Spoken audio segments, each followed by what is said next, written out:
பாய்மர மக்கள், படிப்பறிவு இல்லாத மக்கள், பகுத்தறிவு இல்லாத மக்கள் தான் சார் எங்களை அடிச்சா யாரு வருவாங்க அப்படிங்கிற ஒரு முறையில சார் இந்த மாதிரி ஒரு எஃப்ஐஆர் கூட பதிவு பண்ணேன். ஹாய் மக்களே, நான் உங்கள் இர்ஷாத். ஒரு 2 நாளைக்கு முன்னாடி சோஷியல் மீடியாவில் ஒரு வீடியோ அப்லோட் பண்ணியிருந்தேன். உங்களுடைய சப்போர்ட்டையும் உங்களுடைய ஷேரையும் நீங்கள் கொடுத்துருந்தீங்க. அதன் மூலமாக திருப்பாலக்குடியை சேர்ந்த காவல்துறை அவர்கள் நடவடிக்கை எடுத்தாங்க. அந்த முறையில் அதில் என்ன நடந்துச்சு என்று நம்ம மிக தெளிவாக முறையில் பார்ப்போம். 18ஆம் தேதி காலையில 10 மணி அளவில் அந்த பாதிக்கப்பட்டு சேர்ந்த அம்மா போலீஸ் ஸ்டேஷனுக்கு போயிருக்காங்க. போலீஸ் ஸ்டேஷனுக்கு போய் கம்ப்ளைண்ட் கொடுத்துருக்காங்க. கம்ப்ளைண்ட் நான் உங்களுக்கு நான் சமர்ப்பிக்கிறேன். கம்ப்ளைண்ட்ல ஃபுல்லா ஒரு பேஜுக்கு எழுதி கொடுத்துருக்காங்க. இதுல லாஸ்டா அந்த கம்ப்ளைண்ட்ல நீங்க லாஸ்டா பாத்தீங்களாக்கு கொலை மிரட்டல் போட்டிருக்காங்க. ஓகேவா? அண்ட் அந்த அளவுக்கு தான் அவங்க அராஜகம் பண்ணியிருக்காங்க. திருப்பாலக்குடியை சேர்ந்த கிழக்குத்துறை ஜமாத்தை சேர்ந்த மக்கள்கள் அந்த அளவுக்கு தான் அராஜகம் பண்ணி இருந்திருக்காங்க. கத்தியும் கம்பையும் கல்லையும் தூக்கிட்டு அடிச்சு கேமரா எல்லாத்தையும் உடைச்சு நம்ம எல்லாமே முன்னிய வீடியோவையும் நம்ம பார்த்திருப்போம். இதற்குண்டான போலீசார்கள் என்ன நடவடிக்கை எடுத்தாங்க?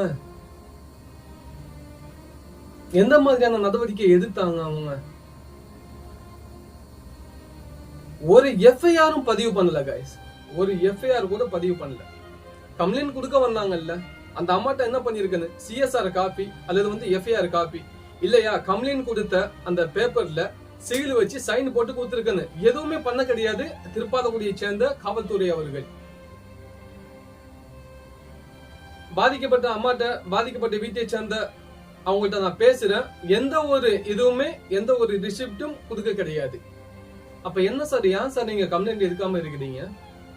புரியல சார் எனக்கு, ஏன் கம்ப்ளைண்ட் எடுக்காம இருக்கிறீங்க? இந்த அளவுக்கு எவிடன்ஸ் இருக்கு, சிசிடிவி ஃபுட்டேஜ் எவிடன்ஸ் இருக்கு, ஐ விட்னஸ் இருக்கு, அக்கம் பக்கத்துல பார்த்தவங்க சாட்சி சொல்ல வந்தாங்க. எல்லா விட்னஸ் இருக்கும் போது ஏன் சார் நீங்க எடுக்க மாட்டேங்கிறீங்க கம்ப்ளைண்ட்? ஏன் கம்ப்ளைண்ட் எடுக்க மாட்டேங்கிறீங்க? ஏன் எஃப்ஐஆர் பதிவு பண்ணாம இருக்கிறீங்க? ஏன் சார்? நாங்க எல்லாம் எப்படி சொல்றது, பாய்மர மக்கள், படிப்பறிவு இல்லாத மக்கள், பகுத்தறிவு இல்லாத மக்கள் தான் சார் எங்களை அடிச்சா யாரு வருவாங்க அப்படிங்கிற ஒரு முறையில சார் இந்த மாதிரி கேஸ் எடுக்காம இருக்கிறீங்க? ஏன் சார் அந்த கம்ப்ளைண்ட்ல கொடுத்துருக்கு சார், அந்த கம்ப்ளைண்ட்ல கொடுத்துருக்கு கொலை மிரட்டல் ஐபிசி 307 படி அவங்க மேல 10 ஆண்டு சிறை தண்டனை அளவுக்கு செக்ஷன் நீங்க போடலாம். அந்த அம்மா போலீஸ் ஸ்டேஷன் உள்ள போயிருக்காங்க. அந்த அம்மா மேல என்ன சொல்லிருக்காங்க, உங்க மேல ஒரு கேஸ் போட்டுருவேன், நீங்க பேசாம இங்கே இருங்கன்னு சொல்லிட்டு போலீசார் அவர்கள் சொல்லியிருந்தார்கள். ஏன் சார் பொய் கேஸ் போட்டா என்ன தண்டனை உங்களுக்கு எல்லாமே தெரியுமில்ல சார்?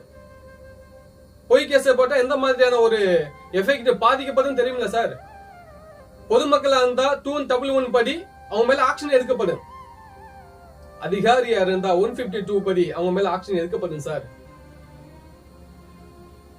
நாங்க திருப்பாவடியை சேர்ந்த மக்கள் எல்லாருமே நீங்க காவல்துறை இங்க இருக்காங்க, ஒரு நல்ல ஒரு பாதுகாப்பு கொடுக்கறாங்கன்னு தான் நம்பிக்கையில ஒவ்வொரு நாளும் கடந்து செல்கிறோம் சார்.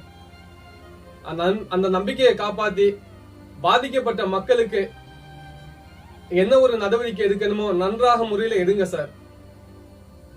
மிக தாழ்மையோட கேட்டுக்கொள்கிறேன் திருப்பாக்குடி காவல்துறை அவர்களுக்கு.